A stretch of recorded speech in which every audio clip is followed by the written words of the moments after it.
Assalamualaikum warahmatullahi wabarakatuh. Alhamdulillahi rabbil alamin wa bihi nasta'inu ala umuri dunya waddin. Thumma salatu wassalamu ala ashrafil anbiya wal mursalin wa ala alihi wa sahbihi ajma'in. Rabbi shrah li sadri wa yassir li amri wahlul 'uqdatam min lisani yafqahu qawli wa ba'd. Anak-anakku sekalian, mari kita mulai belajar malam kita dengan bacaan Al-Fatihah. Ya Allah, ya nasta'in siratal mustaqim siratal ladzina an'amta 'alaihim ghairil maghdubi 'alaihim.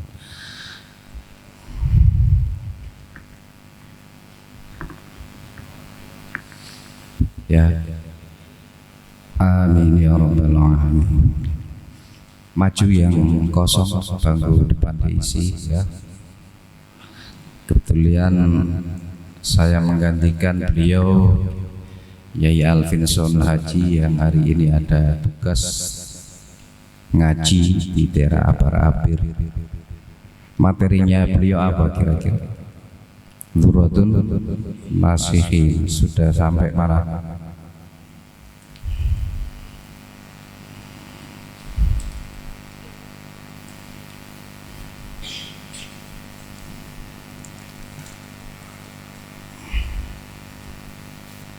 Apa?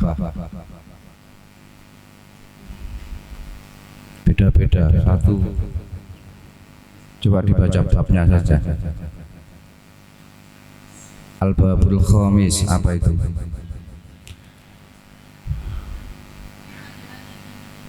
Fi fadilatil dzikri. Ya, saya enggak textbook ya, karena saya enggak bawa buku.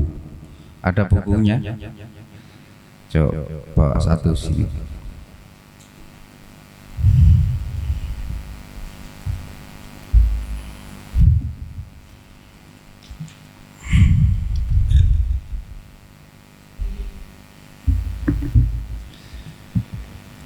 Al-Majlisus Sabi wal Arba'un fi fadilati qiraatil Qur'an. Iya.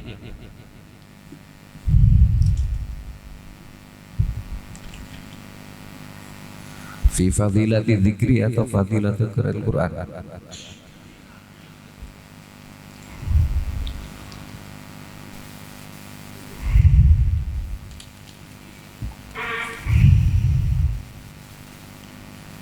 Halaman berapa? 153.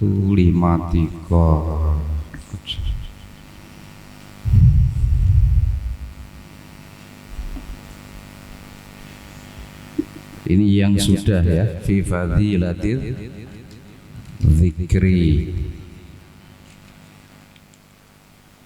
Sampun.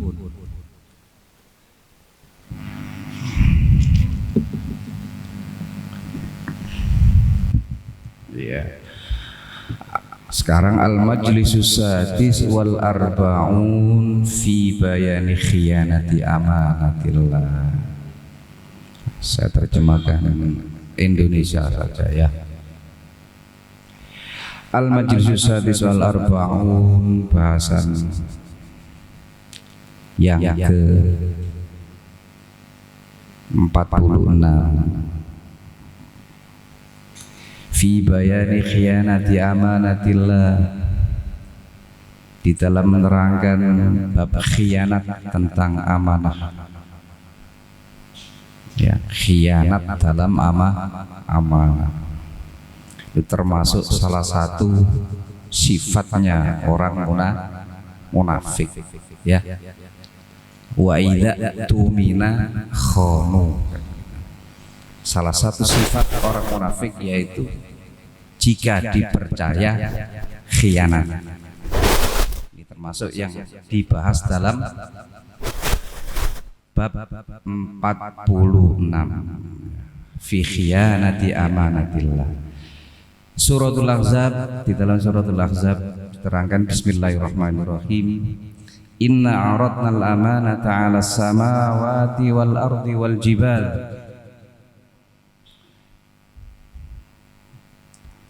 sesungguhnya kami Allah memberikan amanat kepada langit dan bumi, wal jibal dan gunung. Fa'abaina ayyahmilnaha, mereka tidak mampu untuk menanggung amanat itu. Wa asfaqna minha, kemudian sekali lagi diberikan amanat itu kepada mereka. Wa hamalahal insan, dan bangsa manusianya yang mengambil amanat tersebut. Nah, ini salah satu keutamaan basyariyah manusia, mampu mengambil amanat. Yang mana langit tidak sanggup, bumi pun tidak sanggup, gunung pun tidak sanggup untuk memangku amanat dari Allah itu, kecuali bangsa manusia minal ins. Takrirul mau'id as-sadiq bita'dhimi ta'ah, dari penentuan peringatan Allah tersebut dengan dasar apa? Ta'dhimut ta'ah, karena ketaatan kepada Allah. Karena bangsa manusia ini saking taatnya kepada Allah sudah tidak memandang berat atau ringan, maka langsung saja amanat sanggup manusia menanggung mengemban amanat tersebut.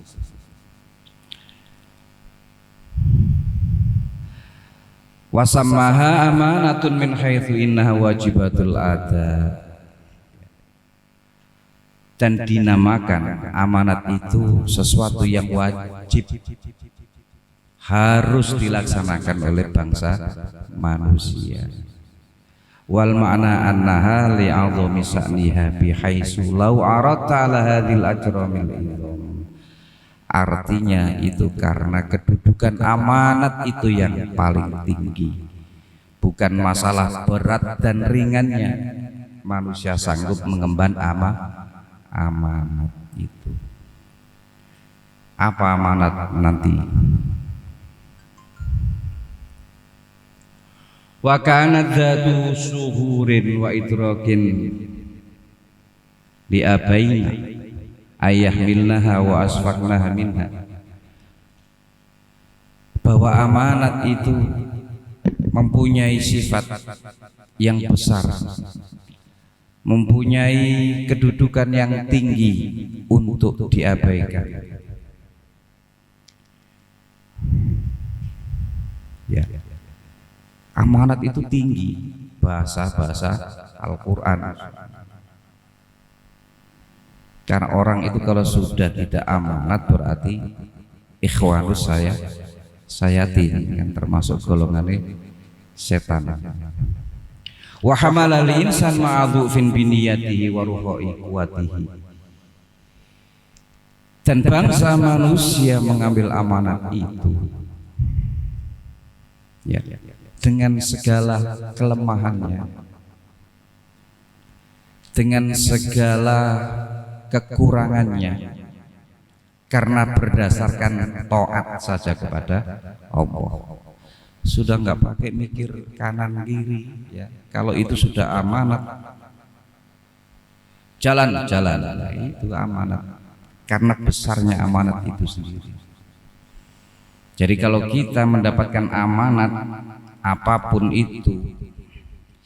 itu amanat sudah membawa Anda kepada surga.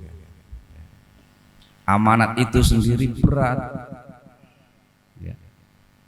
Maka golongannya orang-orang yang tidak amanah adalah golongan orang-orang munafik. Ini jadi manusia mengambil posisi amanat itu dengan segala kekurangannya, dengan segala kerendahannya, bukan karena kesombongannya bahwa dia mampu, Tapi karena amanat itu sendiri adalah wajib. Jadi sama, kita ini gantungan antara muamalah ma Allah dan muamalah ma'an nas. Allah memberikan amanat kepada kita. Langit tidak sanggup, gunung tidak sanggup, bumi pun tidak sanggup, bangsa-bangsa jin juga tidak sanggup, tapi bangsa manusia sanggup. Itu tidak menunjukkan ketakaburannya, bahwa saya mampu, bahwa saya punya kekuatan, ya. Saya lebih mulia dari jin, saya lebih mulia dari bumi, saya lebih mulia dari langit. Bukan karena itu. Bangsa manusia mengambil amanat itu dengan resiko apa? Segala kekurangannya. Karena yang dilihat itu adalah amanat Allah. Ya, penilaian amanatnya itu sendiri. Jadi bukan karena ketakaburan. Muamalahnya ma'anas bagaimana? Ya sama, kita juga mendapatkan amanat. Tentu amanat dari orang yang di atas kita, dari guru kita, dari kiai kita, dari orang tua kita. Sebagaimana anak-anakku sekalian sekarang mendapat amanat untuk menuntut ilmu, itu amanat. Ya. Coba rasakan nanti Anda kalau jadi orang tua, menyekolahkan anaknya, membiayai anaknya, memikirkan biayanya, memikirkan makannya, memikirkan segalanya kehidupannya, sampai punya cucu pun orang tua masih punya kewajiban. Itu karena apa? Amanat. Lah amanat itu harus kita jaga. Kita jaga amanat atau terima amanat itu bukan karena kesombongan kita, bukan karena kita mampu, tapi kita menghormati amanat itu sendiri.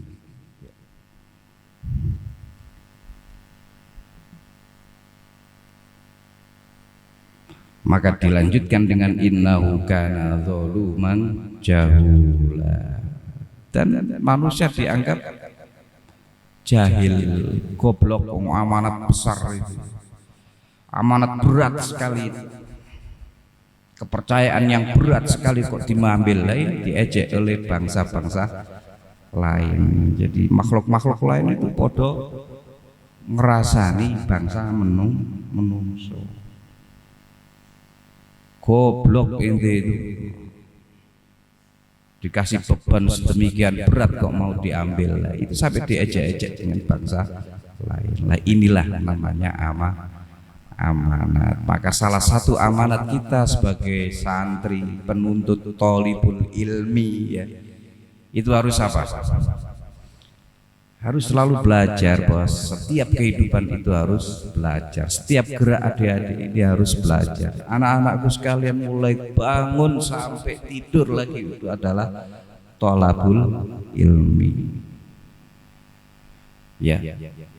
Maka ada pepatah itu, innas sababa wal faragha wal jiddata mafsadatun lil mar'i ayyamaf sada. Pernah dengar itu?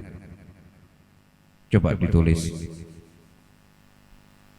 Innas sababa, ya, ditulis di buku, ya, jangan di bukunya, jangan di kitabnya. Innas sababa wal faragha wal jiddata mafsadatun lil mar'i ayya mafsadatin. Tak ulangi lagi, nggih. Innas sababa wal faragha wal jiddata mafsadatun lil mar'i ayya mafsadatin. Artinya apa? Bisa nulis, sakit tulisannya kalau bisa diimlakan. Innas sababa, sesungguhnya waktu muda. Ini kalau nggak salah lagunya Roma ada ya, gitu ya. Innas sababa, setemene waktu muda, wal faragha, dan kekosongan, wal jiddah itu kemampuan benda, ya, kekayaan. Mafsadatun lil mar'i ayya mafsadatin, perusak bagi seseorang dari segala kerusakan. Ya, ini kaitannya dengan usia muda. Teori ini usia muda, tidak berlaku bagi usia tua. Kenapa enggak berlaku? Nanti coba dipikirkan. Inna syababa wal faragha, masa muda dan dengan segala kekosongannya, wal jiddah, jiddah itu kekayaan, itu penghancur, perusak bagi generasimu muda. Kalau generasi umuran kita, umuran anak-anakku sekalian, itu jangan sampai ada waktu yang kosong.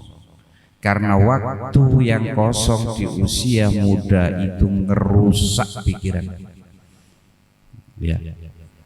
Apalagi di zaman sekarang, zaman digital, zaman serba medsos dan sebagainya. Maka anak-anakku sekalian harus pintar-pintar membuat jadwal kegiatan, apalagi di lingkungan pesantren, ya. Harus ada jadwal harian, harus ada jadwal mingguan, jadwal bulanan. Dalam rangka apa? Jangan sampai kosong. Kalau kosong, setan yang masuk. Gimana bang? Gue pikirannya ora karu-karuan. Ya. Melihat kambing saja sudah interpretasinya itu sudah macam-macam.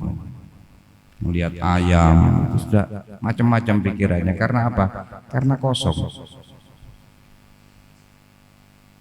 Dan bangsa apapun yang gaib-gaib itu kalau anak-anakku sekalian kosong itu paling gampang masuk.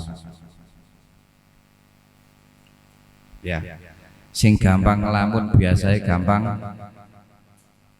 masuk, gampang kesurupan. Kalau kesurupan bangsa jin ditambahin yai pun waras. Tapi kalau kesurupan pemikiran-pemikiran yang merusak, wah susah itu obatnya.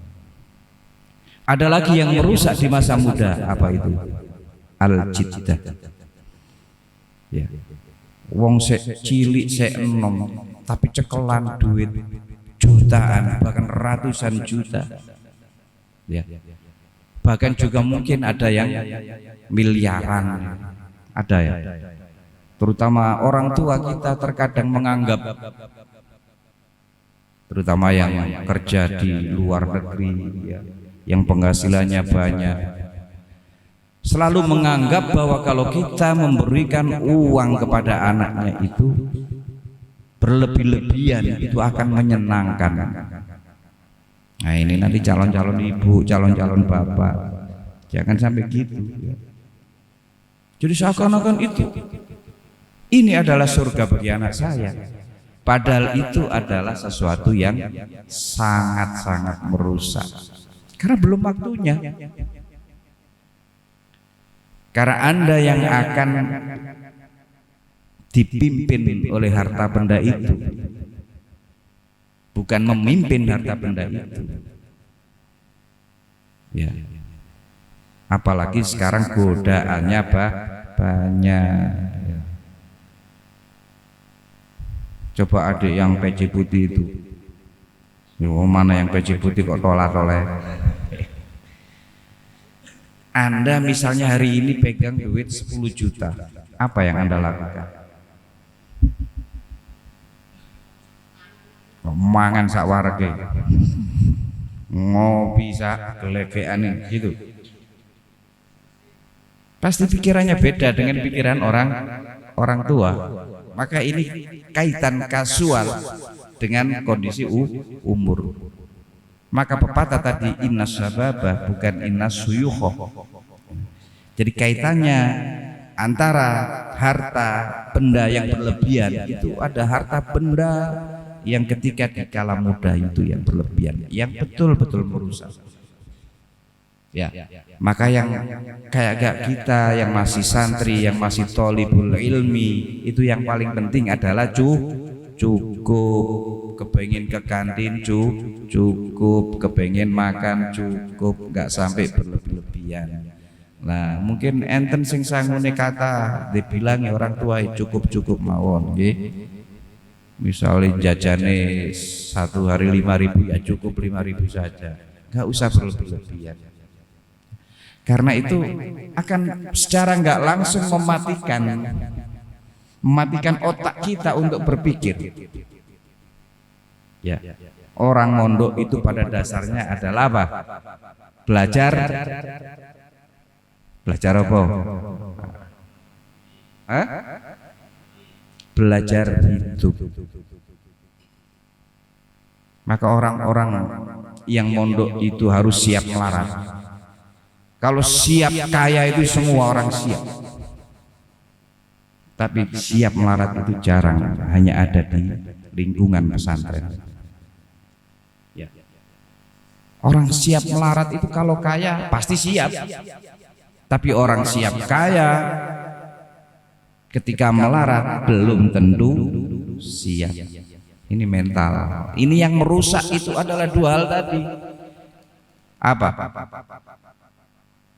Masa yang kosong, waktu yang kosong, dan juga uang yang berlebihan di waktu muda. Kalau orang tua megang duit banyak, mikirnya beda. Ya, ini nanti untuk pendidikan anak saya, ini untuk masa depan anak saya. Pola pikirnya sudah beda dengan ketika kita muda pegang duit banyak. Nah, ini kaitannya amanah tadi itu. Maka amanat dalam pepatah Arab itu diibaratkan al-amanatu kanzun. Apa kanzun? Ditulis al-amanatu kanzun. Amanat itu ibarat mahkota.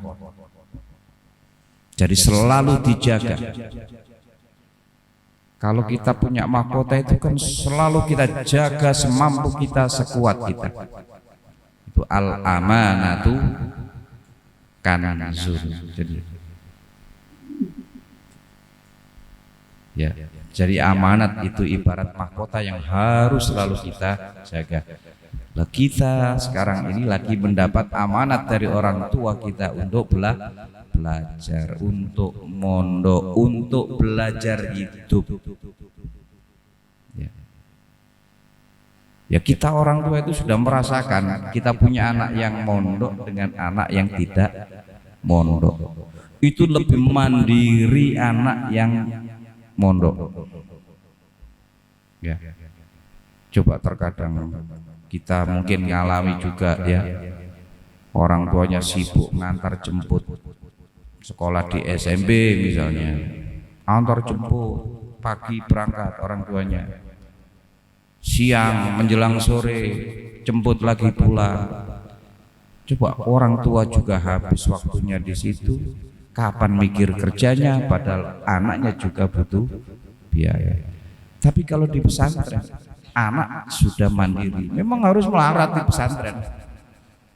Karena kita belajar untuk hidup ke depan. Ojo khawatir. Ya. Ojo khawatir. Jangan khawatir kalau kita melarat di pesantren terus nanti melarat juga di masyarakat. Kebarusan melarat di masyarakat sudah siap mental dan sebagainya. Itulah namanya dunia pesantren. Nah, kaitannya tadi dengan innas sababa wal faragha wal jiddah mafsadatun lil mar'i ayya mafsadatin. Ada hadis lagi yang mengatakan an Ibnu Abbas radhiyallahu anhu qala Nabi sallallahu alaihi wasallam ni'matani maghbubun fihima katsirun minan nas. Jadi ada dua nikmat yang selalu menipu. Ya, ditulis ya. Hadis Rasul ni'matani maghbunun fihi ma katsirun minan nas. Dua nikmat yang menipu kebanyakan manusia adalah apa? As-sihhah wal faragh. Kan sudah belajar bahasa Arab, sudah nyampe mana bahasa Arabnya? As-sihhah itu apa? Kesehatan. Wal faragh tadi innas sababa wal faragh kekosongan. Ini hadis Rasul sallallahu alaihi wasallam diriwayatkan Ibnu Abbas. Ya. Jadi dua nikmat ya, nikmat ini dua kenikmatan yang banyak menipu manusia itu adalah kesehatan dan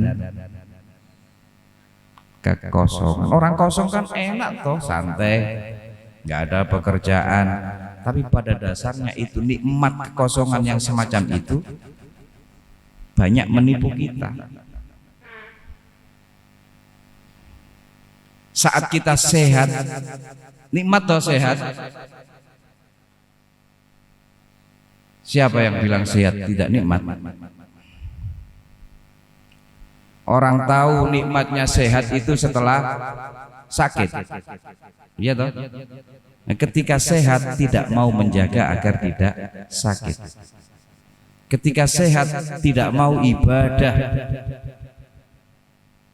tidak mau qiyamul lail, tidak mau wirid, tidak mau zikir. Tapi ketika sudah tiba masa sakitnya baru ingat, oh iya kemarin saya tidak sholat malam, kemarin sholat lencing enggak wiridan. Lah itu akan menipu kita saat kita sehat dan saat kita kosong. Ya. Ini kalau sehat kosong pasti ya. Pasti apa? Terlena kita dengan kesehatan itu. Koyok-koyok gak tahu sakit. Koyok-koyok sehat itu selamanya. Koyok-koyok faragh itu selamanya. Orang kosong itu tidak mungkin selamanya. Orang sehat juga tidak mungkin selamanya. Wong dokter juga bisa sakit. Ya. Orang yang kosong selamanya itu siapa? Orang gila, al-majnun. Wis kosong pikirannya wis enak. Itu kosong selamanya. Maka jangan sampai setelah sakit baru ingat sehat, setelah sibuk baru ingat kosong. Ya, sama, Anda punya aktivitas, anak-anakku punya aktivitas, ketika sudah waktu kosong masih ntar, nanti. Waktunya menghafal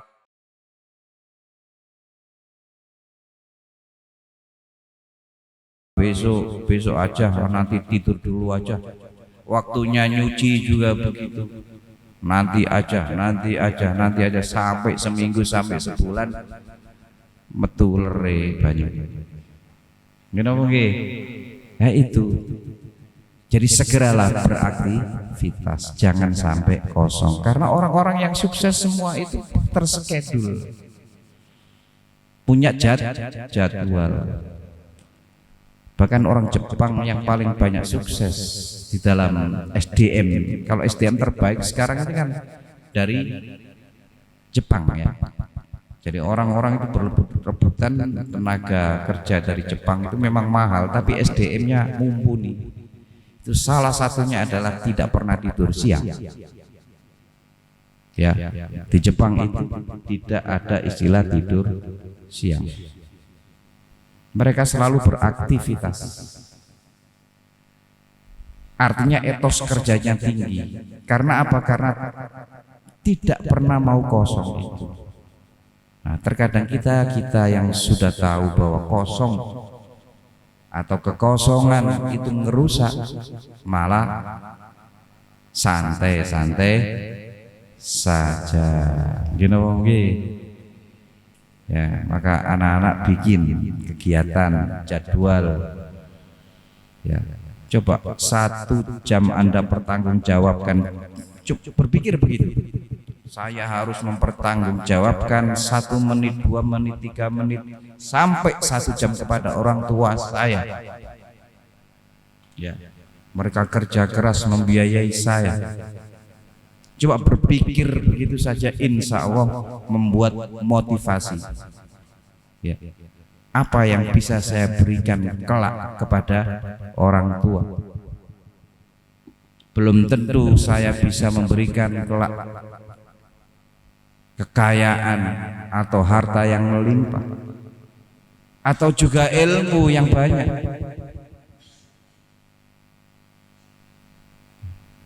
Maka dari itu harus berpikir secara positif sejak mulai sekarang.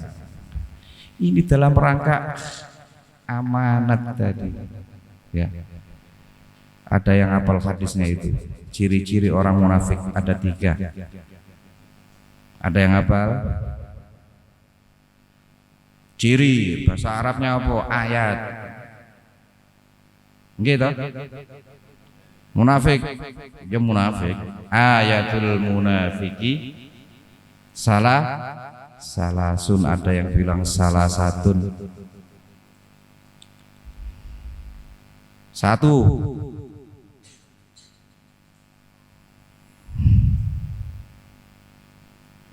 Wa idza haddasa kadzdzaba.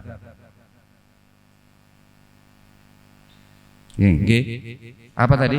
Wa idza haddasa kadzdzaba. Jika ngomong, salah satu ciri-cirinya adalah bohong. Banyak berbohongnya daripada kebenarannya. Wa idza haddasa kadzdzaba. Wa idza wa'ada akhlafa. Salah satu ciri orang munafik, ketika janji banyak diingkari. Ya. Ini maka ini jangan terlalu banyak janji. Wong nek terlalu banyak janji itu biasanya banyak mengingkari. Maka untuk menghindari dari sifat munafik itu jangan banyak janji. Syukur idza wa'ada utia. Syukur-syukur kalau janji bisa menepati. Yang ketiga adalah wa idza tumina khona. Yang ketiga itu ketika dipercaya khianat. Ini kaitannya dengan suratul Ahzab itu. Inna aradnal amanata 'ala samawati wal ardi wal jibal fa'abaina an yahmilnaha wa asfaqna minha wa hamalaha al-insan innahu kana zaluman jahula. Jadi kalau mau terjemahannya harus paham dulu, baru bisa bayan atau keterangannya. Inna aradnal amanah. Ini kaitannya semua itu adalah dengan amanah. Ya, hidup itu amanah. Ya, hidup itu adalah amanah. Insya Allah kalau mulai sekarang kita belajar beramanah. Ya, dipercaya siapapun amanah. Dikasih tugas guru amanah. Dikasih tugas Pak Yai juga amanah, dikasih tugas pengurusnya juga amanah. Itu belajar namanya, belajar untuk menjaga mahkota kita. Orang itu kalau sudah sekali dicela, wong iku gak amanat, saumur-umur gak ngira dipercaya. Ada yang luar Jawa enggak ya? Ada. Bandung, yang mana Bandung? Bisa bahasa Jawa ya. Jadi orang itu kalau sekali dikasih amanat tugas terus nggak bisa menjalankan amanat itu selamanya, insya Allah bakal sulit untuk dipercaya. Ya. Begitupun kita sekarang lagi mendapat amanah kita dari orang tua. Mudah-mudahan bisa menjaga amanat tersebut sampai tuntas, sampai selesai. Kita selesaikan sekolah kita di pesantren, betul-betul pulang memberikan kebahagiaan kepada orang tua. Jadi mindset orang tua sekarang sudah beda, melihat anaknya itu kalau sukses adalah ukuran material. Ya, padahal kita di pesantren ini tidak diajari untuk banyak mikirkan material. Tapi banyak santri yang sukses di bidang material. Karena apa? Karena amanah itu. Jadi Anda jadi DPR amanah, jadi DPRD amanah, jadi Pak Lurah amanah, jadi Ketua Kamar amanah. Fa insya Allah amanah terus itu akan meningkat. Nah, itu. Karena kita ini bangsa manusia, ya. Bangsa manusia sebagaimana diterangkan tadi, ketika menerima amanat tidak melihat dirinya mampu atau tidak, tapi karena amanat itu sebuah anugerah dari Allah langsung diterima. Sedangkan makhluk-makhluk yang lain abai, tidak mau menerima amanat. Kita ini bangsa manusia, maka kalau dikasih amanat apapun dijalankan. Ya, jangan banyak pikir panjang. Mampu pasti mampu. Ya, la yukallifu Allahu nafsan illa wus'aha. Allah tidak memberikan beban berlebih-lebih kepada bangsa manusia. Ya, sesuai dengan usahanya. Sebagaimana amanat tadi yang diterima oleh manusia, karena Allah sudah tahu manusia mampu.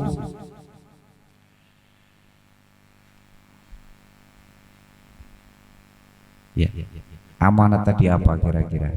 Ada yang tahu amanat itu apa? Hah? Amanat yang diamanatkan Allah dalam surat Ahzab tadi itu apa?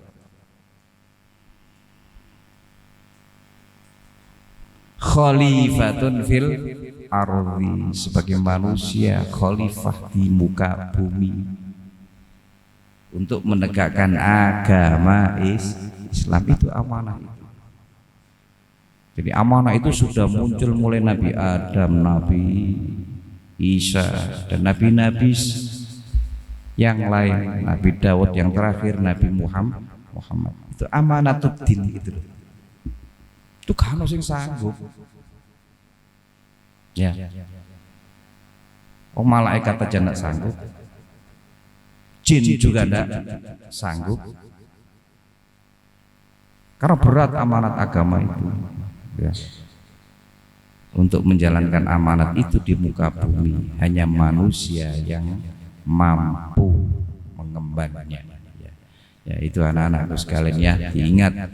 Sekali lagi memori kepada kita, amanat orang tua kepada kita itu sangat-sangat harus kita jaga. Ibarat kita menjaga mahkota, ya. Mahkota itu harus selalu dijaga. Mahkota itu selalu di atas kepala. Kalau di bawah kepala sudah bukan mahkota, apa? Mah desa. Kalau mahkota di atas, kalau di bawah mah desa. Ya, itu saja yang bisa saya sampaikan. Mudah-mudahan nanti ada pertemuan yang lain, ya. Kita fokus nanti di Dzurratun Nasiin Ihdinas siratal mustaqim. Aqulu qouli hadza astaghfirullah li wa lakum. Wassalamualaikum warahmatullahi wabarakatuh.